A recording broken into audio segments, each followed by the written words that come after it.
امام راضی کہتے ہیں کہ سیدہ فاطمہ الزہرا رضی اللہ تعالی عنہ کے دونوں شہزادے حسنین کریمین بیمار ہو گئے تو سیدہ نے منت مانگی کہ بچوں کو شفا ہوگی تو 3 روزے رکھوں گی. شفا ہو گئی، روزے بھی رکھ لیے. اور جب مولا علی شیر خدا روزہ رکھنے کے لیے بیدار ہوئے، سیدہ فاطمہ الزہرا بیدار ہوئی تو امام حسن اور حسین بھی اٹھ گئے. 7-8 سال کی عمر. اماں جی ہم نے بھی رکھنا ہے. صبح کھجور اور دودھ سے روزہ رکھ لیا گیا. این افطاری کے وقت مولا علی کہتے ہیں فاقے چل رہے تھے، کہیں سے میں جون لایا تھوڑے سے. سیدہ فاطمہ الزہرا نے پیس کر روٹیاں پکائیں. وہ وقت جو بڑا مشکل ہوتا ہے افطار کا، کہتے ہیں اس وقت جب کھانے کے لیے بالکل ہاتھ آگے بڑھنے لگے اور امید تھی کہ ابھی سیدنا بلال اللہ اکبر کہیں گے تو روزہ کھلے گا، لیکن ابھی چند ہی منٹ رہتے تھے کہ دروازے پر ایک فقیر نے صدا دی. کہنے لگا سارے مدینے کے دروازے کھٹکھٹا آیا ہوں، قحط ہے، فاقہ ہے، اے رسول اللہ کے خاندان والوں، میں یتیم ہوں. کسی نے بتایا ہے کہ اور کوئی دروازہ کھلے نہ کھلے سیدہ کا دروازہ تیرے لیے ضرور کھلے گا. کیا یتیم کو روٹی ملے گی؟ تو حضرت مولا علی نے بچوں کی طرف دیکھا ہی تھا کہ امام حسن ساری روٹیاں جا کے دروازے پہ دے آئے. کھجور اور پانی سے افطار ہو گیا. صبح پھر کھجور اور دودھ سے روزہ رکھا.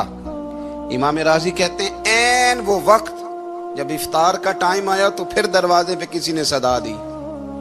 کہا رسول اللہ کے خاندان والوں میں مسکین ہوں، رات سے روٹی کھائی ہے، نہ صبح کھا سکا نہ دوپہر. کسی نے بتایا ہے کہ اس دروازے سے خالی کوئی نہیں جاتا. امام حسن نے پھر سارا لنگر اٹھایا اور پھر جا کے دے دیا. تیسرا دن پھر ہوا. مجھے لگتا ہے جب افطار کا ٹائم آیا ہوگا نا تو یہ خود ہی سارے دروازے پہ دیکھتے ہوں گے، یہ کوئی آیا نہیں لینے والا ابھی تک. لگتا ہے کہ نظریں دروازے پہ تھیں. این افطار کے وقت 3 روٹیاں جب جوں کی پک کے آئی، ایک بھکاری نے صدا دی. کہنے لگا میں قیدی ہوں، آج ہی قید سے رہائی ملی ہے، پہلے دن کسی کے دروازے پہ صدا ملی ہے، دی ہے روٹی ملے گی. امام حسن وہ کھانا دے کے واپس لوٹے. کھجور اور پانی سے افطار ہوا اور جیسے ہی مسجد نبوی میں تینوں باپ بیٹا نماز پڑھنے گئے تو مولا علی کہتے مجھے بتانا نہیں پڑا.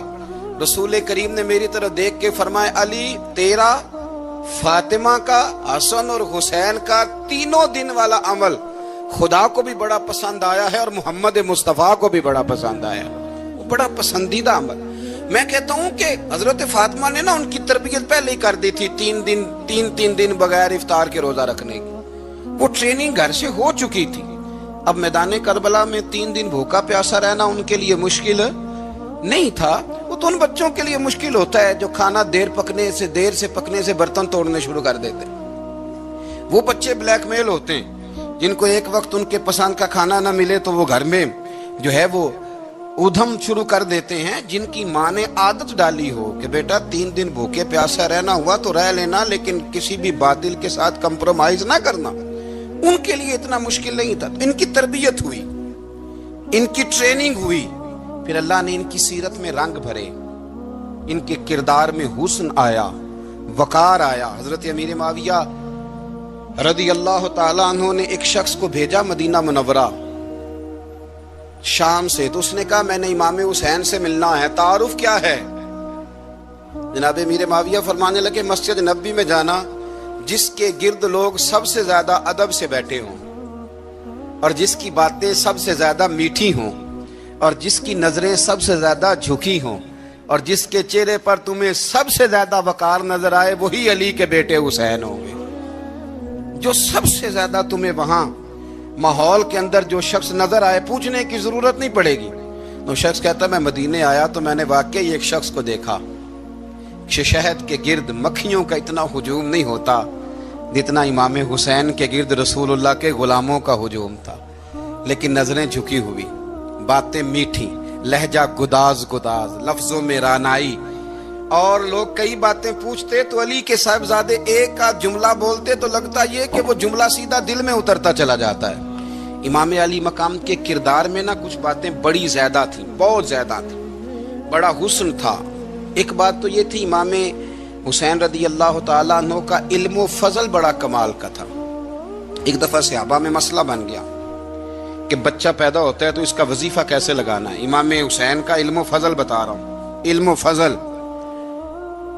تو بات بڑی پیچیدہ ہو گئی.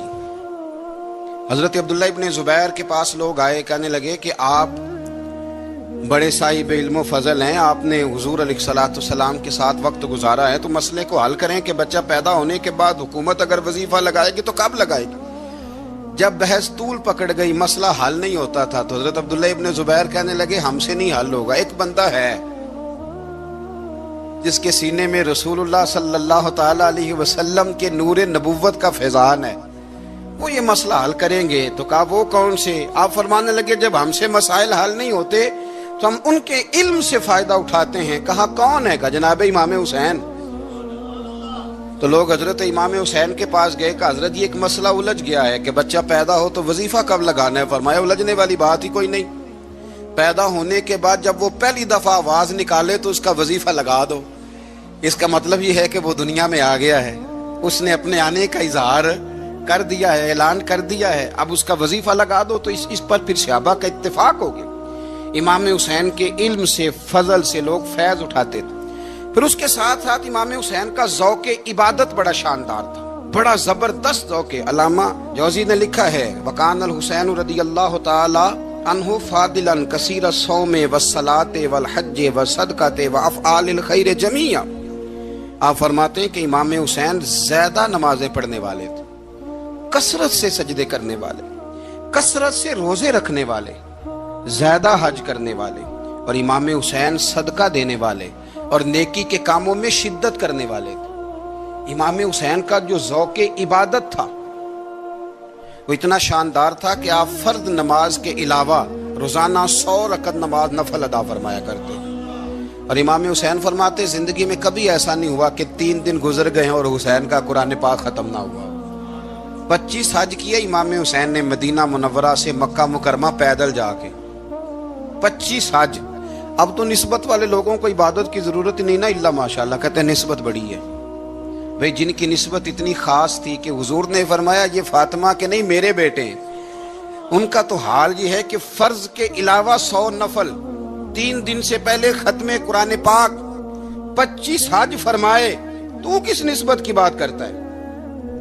یہ نسبتیں تو ہیں جو انسان کو عبادت کے قریب کرتی ہیں. لوگوں نے معیار ہی بدل دیا ہے. حضرت سیدنا امام حسین کی شہادت کے بعد حضرت عبداللہ ابن زبیر رضی اللہ تعالیٰ عنہ نے قاتلان حسین سے خطاب کیا اور فرمانے لگے اللہ کی قسم تم نے اس شخص کو شہید کیا ہے جو راتوں کو لمبے لمبے قیام کرتا تھا, اور تم نے اس شخص کو شہید کیا ہے جس سے میں دن میں جب بھی ملتا تھا تو وہ روزے سے ہوتا تھا. تم نے اس شخص کو شہید کیا جو قائم اللیل تھا, صائم الدہر تھا, اس شخص کو تم نے شہید کیا. آپ کو پتہ ہے کہ میدان کربلا میں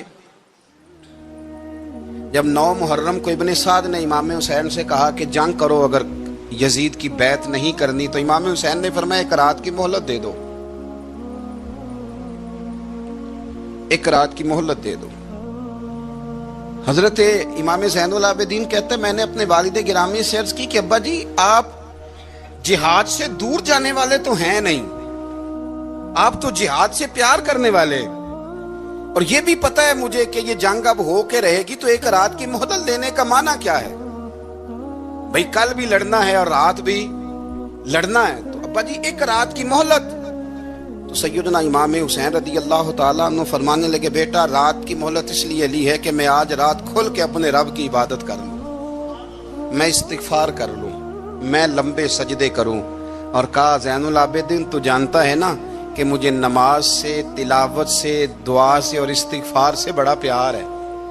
نماز سے مجھے پیار ہے, دعا سے مجھے پیار ہے, استغفار سے مجھے پیار ہے. فرمایا بیٹا میں نے اس لیے نہیں کہ میں چاہتا ہوں 1 رات اور دنیا میں رہوں. تو امام زین العابدین فرماتے ہیں امام علی مقام نے سجدے پہلے بھی بڑے کیے, پر 9-10 کی درمیانی رات جو ان کے سجدے تھے وہ میں نے کبھی نہیں دیکھے. فرماتے ہیں تیمم کے ساتھ وہ رات کی جو عبادتوں کا رنگ تھا وہ میں نے کبھی نہیں دیکھا. امام علی مقام کا عبادت کا ذوق تھا, شوق تھا, لذت تھی. آپ یقین کریں ایسے ایسے عجیب بہانے ہم لوگوں کہتے ہیں میرا نماز میں دل نہیں لگتا, تو میں کہتا ہوں تیرا گپ شپ میں کس طرح لگتا ہے؟ تیرا موبائل پہ کیسے لگتا ہے بھائی؟ یہ تو بھائی ذوق کی بات ہے۔ امام حسین کہتے ہیں مجھے قرآن پاک سے پیار ہے، مجھے تلاوت سے پیار ہے، مجھے دعا سے پیار ہے، مجھے استغفار سے پیار۔ بھائی جس کو جس چیز سے پیار ہوگا دل لگ جائے گا۔ ہم نے کبھی پیار کیا ہی نہیں اس سے، جن چیزوں سے پیار ہے وہاں دل لگ جاتا ہے۔ یہ ایک بہانہ ہے، ورنہ کثرت سے عبادت کرنا، ذوق پیدا کرنا، یہ تو اہل اللہ کا طریقہ ہے۔ والذین یبیتون لربہم سجدا وقیاما، رب کے بندوں کی علامت یہ ہے کہ وہ راتیں سجدے اور قیام میں گزار دیتے ہیں۔ تو امام حسین کی سیرت کا کمال ہے کہ ذوق عبادت رکھتے تھے۔ دوسری بات جو امام علی مقام کی سیرت میں بڑی شاندار ہے وہ یہ ہے کہ سخی بڑے تھے۔ ایک قول سنانا ہے آپ کو امام حسین کا، اور خواہش میری یہ ہے کہ میرے حاضرین اور ناظرین اس قول کو رٹا لگا کے یاد کریں، اس قول کو انشاءاللہ۔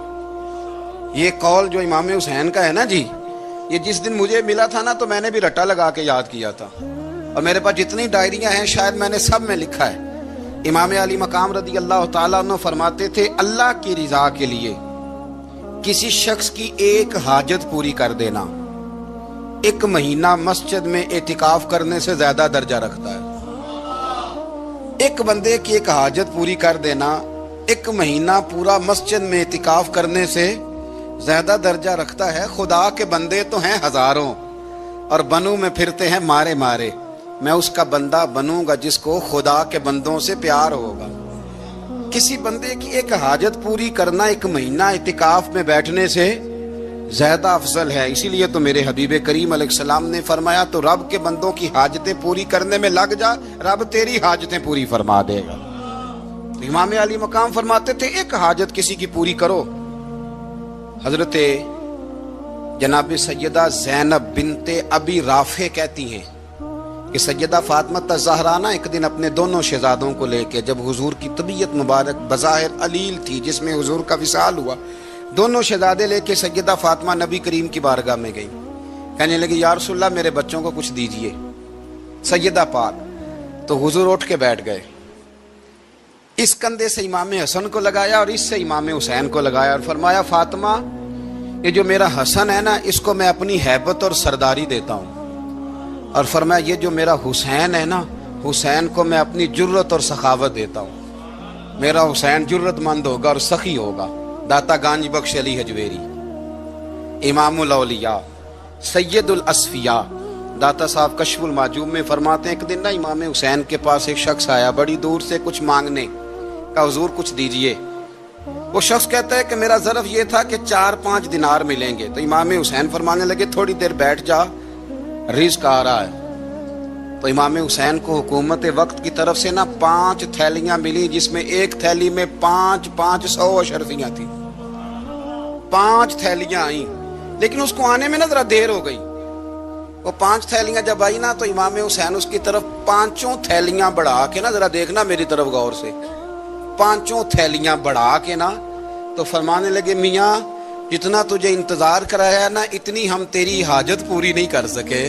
تو یہ نہ محسوس کرنا کہ حسین کے دروازے پہ بیٹھا بھی رہا ہوں تو ملا کیا ہے، یہ نہ محسوس کرنا۔ وہ شخص کہتا ہے جب میں نے وہ تھیلیاں کھولی اور پھر میری نظر امام حسین پہ پڑی تو میرے اندر سے آواز آئی اگر حسین ابن علی اتنے سخی ہیں تو محمد عربی کتنے سخی ہو۔